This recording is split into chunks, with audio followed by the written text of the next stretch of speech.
I, Abhishek Kumar, welcome all my viewers on my YouTube channel. Today I am going to teach you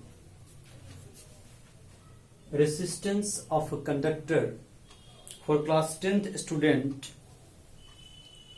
Now, first of all, we should know what is a resistance. Resistance क्या है? तो आप जैसे जानते हैं कि जब भी इलेक्ट्रिक करंट का फ्लो होता है तो उसमें इलेक्ट्रॉन का फ्लो होता है और इलेक्ट्रॉन जो होते हैं वो काफी मोशन में होते हैं। कंडक्टर के अंदर काफी मोशन होता है उनके अंदर, तो इसलिए वो करते क्या है इलेक्ट्रॉन कि during their motion while electric current they collide with each other। अब मान लीजिए कि एक पतला सा रास्ता हो और उसमें बहुत सारे लोगों को एक साथ दौड़ा दिया जाए एक ही डायरेक्शन में, तो होगा क्या? परिणाम ये होगा कि बहुत तो लोग एक दूसरे से टकराएंगे, गिरेंगे, है ना, उनकी फिर उठेंगे, उनके मोशन को एक तरह से बाधा पहुंचेगा, उनकी स्पीड जो होगी वो यूनिफॉर्म नहीं रह पाएगी। उसी तरह इलेक्ट्रॉन जैसे ये मोशन में आते हैं, जैसे इलेक्ट्रिक करंट को कंस्यूट करते हैं, तो ये एक दूसरे से टकराते हैं, तो इससे इनका मोशन जो होता है, स्पीड जो होता है वो डिस्टर्ब होता है, वो स्लो डाउन हो जाता है।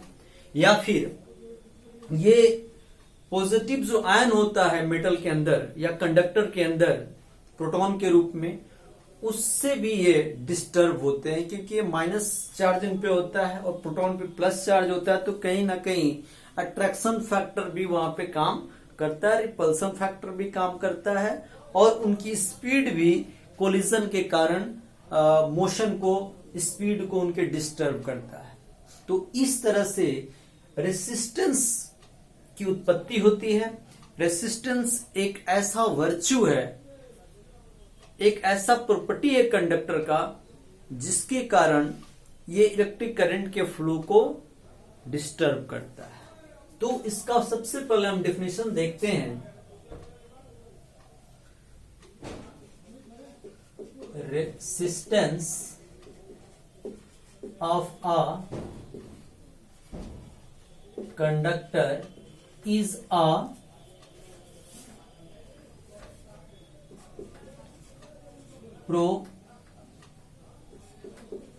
property of a conductor due to which it opposes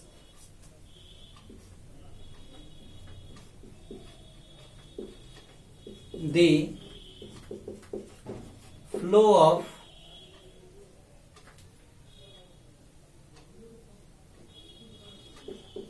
electron inside a conductor। ये क्या करता है? ये फ्लो को डिस्टर्ब करता है। ये जो फ्लो होता है उस फ्लो को ये डिस्टर्ब करता है। अब क्या है कि रेसिस्टेंस को हम डिनोट करते हैं, it is denoted by R. Ohm's के रूल जो था, लॉ था, उसमें मैंने इस बात को बताया भी था। यह एक स्केलर क्वांटिटी है।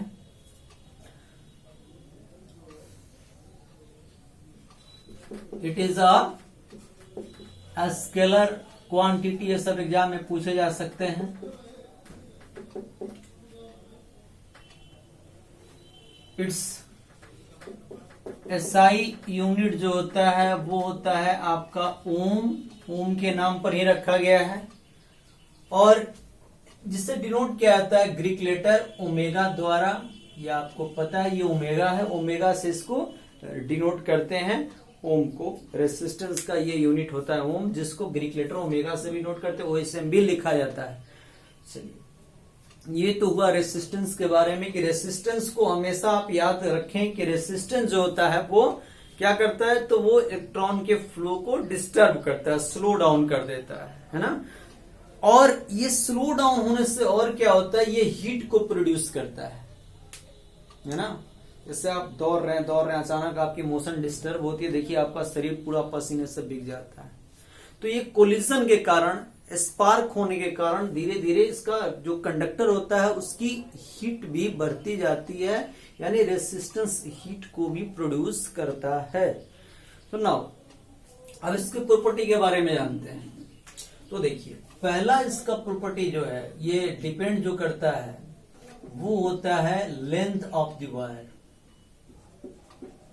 Length of the conductor. अब इस बात को जरा समझें, लेंथ ऑफ द कंडक्टर, ये कंडक्टर क्या लेंथ है, इससे इसको क्या प्रभाव पड़ता है, ये लेंथ हो गया, ये एक लेंथ हो गया, यानी यहां से इलेक्ट्रॉन को फ्लो करके यहां तक जाना है, सपोज दैट ये लेंथ हो गया है ना, ये ज्यादा है ये कम है।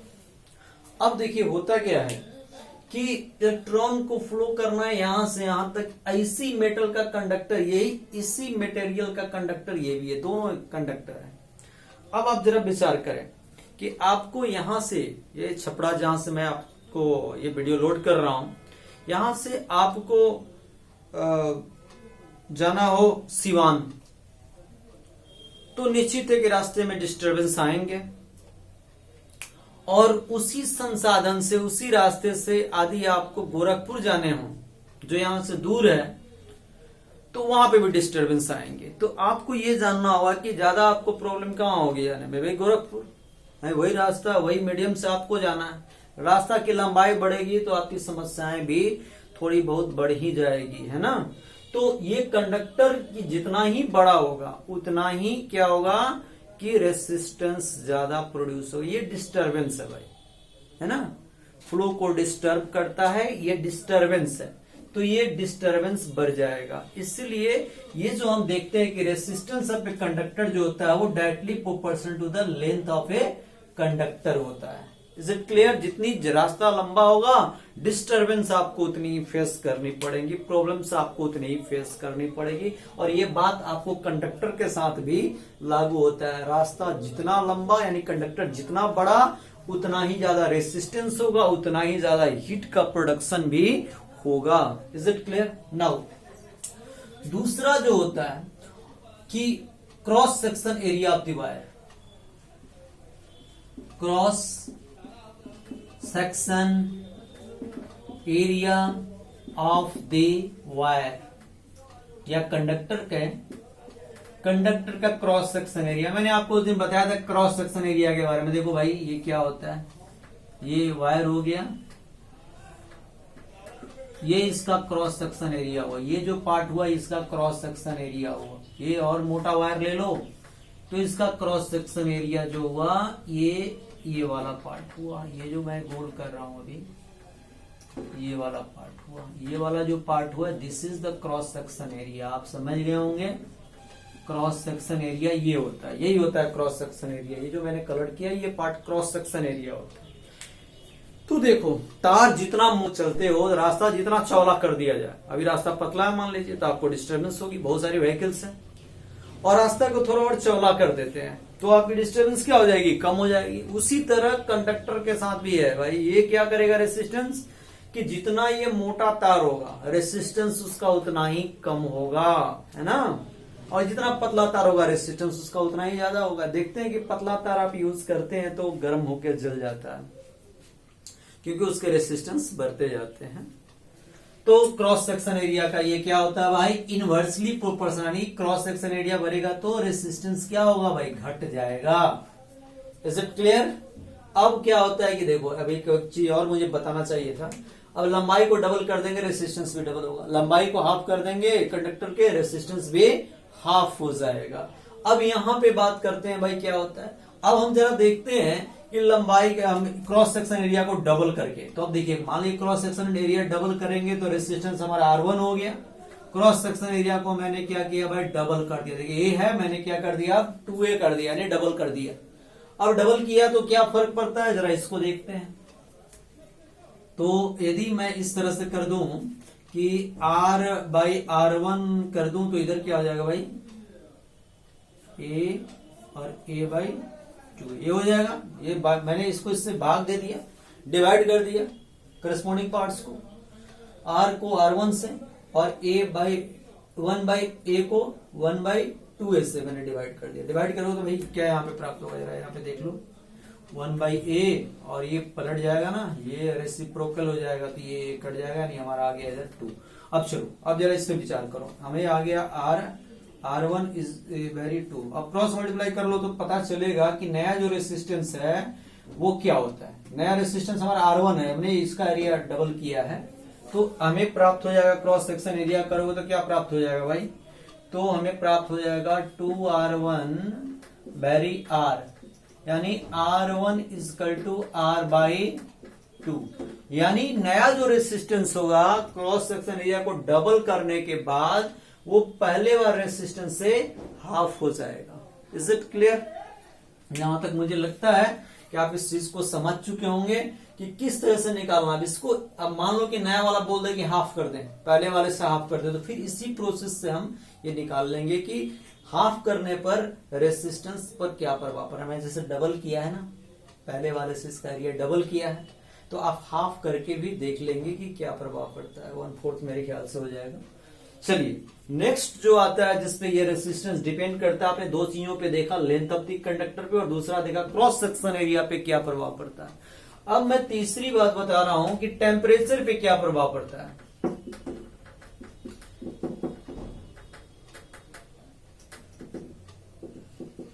टेम्परेचर से क्या प्रभाव पड़ता है। देखिए प्योर जो मेटल होते हैं ना, वो क्या करते हैं कि टेम्परेचर बढ़ने से जो उनका रेसिस्टेंस है वो होता है इंक्रीज करेगा, वो राइज करता है ना। और एलॉय का जो रेसिस्टेंस होता है वो स्लाइटली वेरी करता है टेम्परेचर को इंक्रीज करने से। लेकिन प्योर मेटल जो होगा वो टेम्परेचर इंक्रीज करेंगे, टेम्परेचर को बढ़ाएंगे, टेम्परेचर को राइज करेंगे, तो ये इसकी क्या हो जाएगी, रेसिस्टेंस जो होगी, रेसिस्टेंस वो भी इंक्रीज कर जाएगी, बढ़ जाएगी। यानी प्योर मेटल को एलॉय पर स्लाइटली वेरिएशन आता है। यानी यदि आप किसी प्योर मेटल का आप कंडक्टर यूज करते हैं, जैसे मान लिया कॉपर आपने लिया, कॉपर प्योर हो, तो टेम्परेचर आप बढ़ाते हैं, तार की टेम्परेचर, तार को गर्म कर देते हैं, तो फिर क्या होता है, उसकी रेसिस्टेंस जो होती है वो बढ़ जाती है ना। फिर डिपेंड ये करता है मटेरियल पर, अब किस मटेरियल का बना हुआ है भाई, है ना, ये material, nature of material, nature of material, nature of material, यहां मटेरियल ही लिखते हैं, किस मटेरियल का बना हुआ है। अब जैसे कॉपर है, सिल्वर है, गोल्ड है, एल्यूमिनियम है, ये सारे मेटल्स की रेसिस्टेंस जो होती है वो स्वतः कम होती है ना।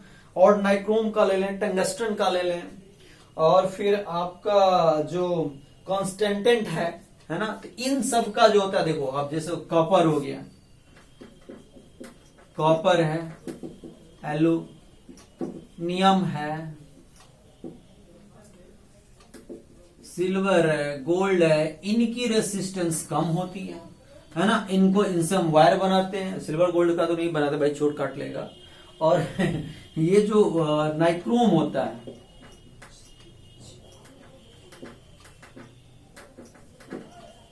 टंगस्टन होता है, कॉन्स्टेंटेंट होता है, ये सारे जो होते हैं इनका रेसिस्टेंस ज्यादा होता है, इसलिए ये ज्यादा हीट प्रोड्यूस करते हैं जब इनसे करंट का फ्लो आप कराते हैं। तो इसलिए इनका उपयोग जो होता है वो हीटिंग डिवाइसेस बनाने में आता है। जैसे हो गया आपका गीजर, आयरन हो गया, रोस्टर हो गया, तो इस सब चीजों को बनाने में इनका उपयोग किया जाता है। तो इन्हीं चार चीजों पे कंडक्टर का जो रेसिस्टेंस होता है वो डिपेंड करता है। आपको हमेशा याद रखना चाहिए कि रेसिस्टेंस जो होता है वो फ्लो को डिस्टर्ब करता है, एक तरह से डिस्टरबेंस है। और डिस्टरबेंस जो होता है, ये फ्लो ये जो रेसिस्टेंस होता है चार चीजों पे डिपेंड करता है। लेंथ ऑफ द वायर का डायरेक्टली प्रोपोर्शनल होगा, क्रॉस सेक्शन एरिया जो होगा कंडक्टर का उसका इनवर्सली प्रोपोर्शनल होगा, क्योंकि चौड़ाई बढ़ेगी रोड की, भाई रास्ता की, तो निश्चित रूप से प्रॉब्लम्स कम हो जाएंगे। टेम्परेचर पे डिपेंड करता है। टेम्परेचर बढ़ेगा, रेसिस्टेंस जो है वो बढ़ता है। और कुछ मटेरियल के नेचर पे डिपेंड करता है, कुछ का कम होता है स्वतः, कुछ का ज्यादा होता है। तो इस तरह से हमने आज रेसिस्टेंस ऑफ द कंडक्टर की पढ़ाई की है।